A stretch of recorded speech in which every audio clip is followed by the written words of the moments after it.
Keempat, Dr. H.C. Raffi Fadil Ahmad sebagai utusan khusus Presiden bidang pembinaan generasi muda dan pekerja seni.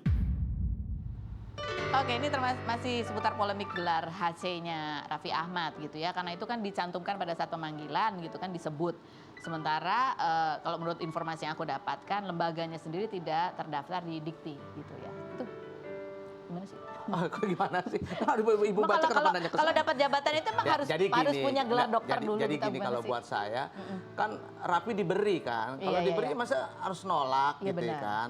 Gitu. Jadi ya artinya melekat lah sama dia. Banyak kan bukan Raffi aja, banyak tokoh-tokoh yang lain juga gelar honoris causa dan sebagainya. Nah kalau bicara polemik dan sebagainya juga banyak polemik. Misalnya contoh, Menteri Pak Bahlil juga sekarang polemik juga S3-nya. Jadi di Indonesia itu polemik-polemiknya biasa. Tetapi kan dia udah mendapatkannya. Ya kan, Beda, diberikan. kalau Raffi Ahmad kan emang diberikan. Diberikan, Tapi iya. kan masalahnya itu kemudian diakui, padahal sementara lembaganya kan nggak ada di Dikti gitu loh. Itu kan masalah. Iya, ya, kan lagi sedang ditelusuri. Oh, Belum ada, tidak boleh. Atau ada kasus misalnya tiba-tiba melalui proses hukum apa sebagainya kan enggak. Jadi ya karena dia mendapatkannya, buat saya sebuah kewajaran. Gitu loh. Kalau Mas Eko ada dapat punya? Belum. Pengen? Ya saya lebih baik mau S2 dulu, S3 dulu gitu. Nah kebetulan di rumah cuma ada S. Es dung-dung. Oke, komentar netizen coba kita bacakan ya.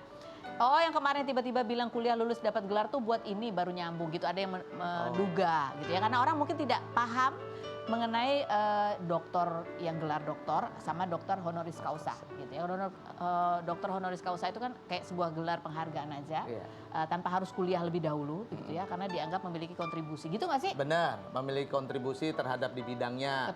Kontribusi bidangnya, misal kalau dari dunia hiburan atau bisnis benar, atau apa dan iya, sebagainya. gitu. Yang berikutnya ada komentar netizen, mau dibilang gelar abal-abal tapi jujur gue ikhlas dia jadi stafsus bidang itu. Dari kredibilitas sudah terjamin pekerjaan, loyal, dermawan. Jadi minusnya gue nggak peduliin daripada yang gelar berderet tapi kerja nggak bener, tidur doang katanya gitu. Oke. Gitu setuju gak?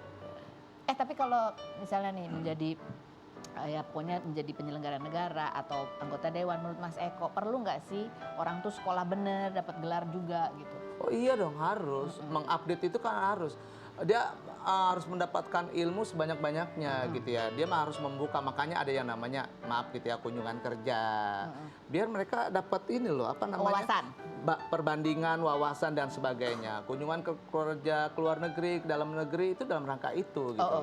Tapi selama punya ilmu untuk melihat dan mempelajari dan membandingkan. Terus yang kedua, sekolah perlu banget gitu loh. Misalnya saya misalnya S1 dapat dari Institut Ilmu Sosial Ilmu Politik. Terus kuliah lagi yaitu di IKJ Institut Senen Jakarta ya. Lulus IKJ-nya? IKJ-nya sementara belum. Ya, penting dapat ilmunya dulu kan ilmu. Iya, betul. Gitu. Nah, jadi saya selalu menambah pengetahuan. Mencajer gitu ya dengan ilmu. Buat saya penting banget gitu. Sekolah, terusnya diskusi, terusnya ke taman bacaan, ke perpustakaan, semuanya harus tahu. Ini panutan. Literasinya harus jelas. Mas Eko, panutanku.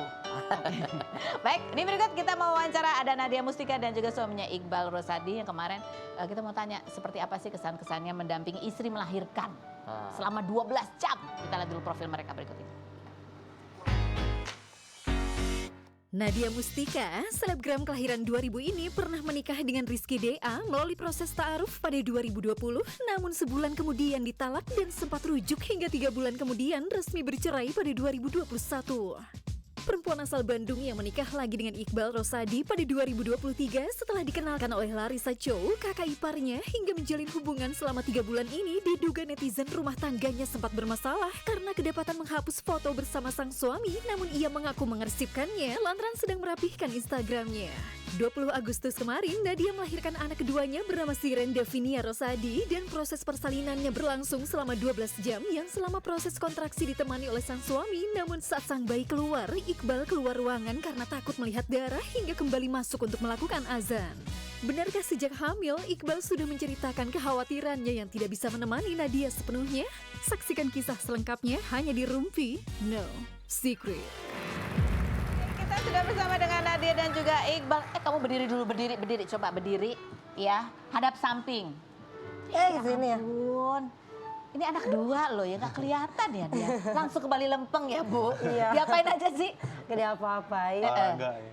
Sehari-hari Enggak olahraga. sih, emang dari waktu Olahraga. hamil Syaki juga emang langsung kembali. Langsung kembali. Semula. Bukan karena capek, tekanan batin, bukan Oh, ya? enggak. Bukan. Oke, ini ada artikelnya, cerita Nadia melahirkan anak kedua, begitu. Ini benar katanya Mas Iqbalnya sempat minta keluar keliengan gitu, lihat darah. Pusing soalnya pas itu kan mau melahirkan ya. Pas udah pembukaan 8 ya. Yang lengkap, udah UTM lengkap. Tiba-tiba aduh, ini nggak berani juga Kayaknya nih nggak lihat berani. darah iya. Kamu emang Terus kata posisi bidannya? mana? Di posisi mana emangnya? Di Sebelah kiri sebelah aku. Nadia. Padahal di sini doang nih ya? Iya. Ya, Cuma jagain. lihat Enggak, gitu-gitu doang ya? Nggak berani ya. Enggak. Itu aja nggak berani. Kata si bidannya, kata dokternya kan daripada Pingsan. pingsan, mending udah keluar aja keluar. Akhirnya keluar udah. Tapi apa yang paling membuat cemas tuh di masa-masa apa tuh pada saat mendampingi? Pas pembukaan itu, pas pembukaan. mulus-mulusnya. Takut kan, kayak kesurupan. Parah. Iya memang kata dia, ini gimana sih caranya biar mulusnya berhenti gitu. Karena kan aku kesakitan gitu. Terus yang nggak ada jalan lain kan, justru harus ada mules kan untuk si anak keluar tuh. gitu. Kamu sempat diinduksi juga katanya? Aku induksi soalnya udah 5 jam, pembukaannya cuma naik 1. Itu kenapa? Karena ada kelilit tali pusar kah? Nggak ada apa-apa sih, Nggak memang ada lama apa-apa? aja. Emang lama aja? Tapi kalau hitungan per menitnya ya durasinya dia cepet, mulusnya cepet banget gitu. Tapi kenapa gak tahu, makanya jam 8 atau jam 10 pagi diinduksi, lahir jam 1 siang. Aduh, berasa ya. Berasa. Kalau dibandingin sama melahirkan Syaki waktu itu, Cepet yang Saki, Syaki lebih cepat. lebih cepet. Terus kan emang BB-nya yang ini tuh agak berat, gede. Si Ren itu 3,3, kalau Syaki itu 2,9. Gitu. Agak lumayan. Agak lumayan ya. Nah ini gimana Syaki punya adik gitu? Iya. Kayak apa dia? Seperti apakah ada cemburunya gitu kan? Biasanya ya dia sendiri gitu, perhatian yang full gitu ya. Nanti kita tanya setelah yang berikut ini. Jangan kemana-mana, tetap di Room Techno.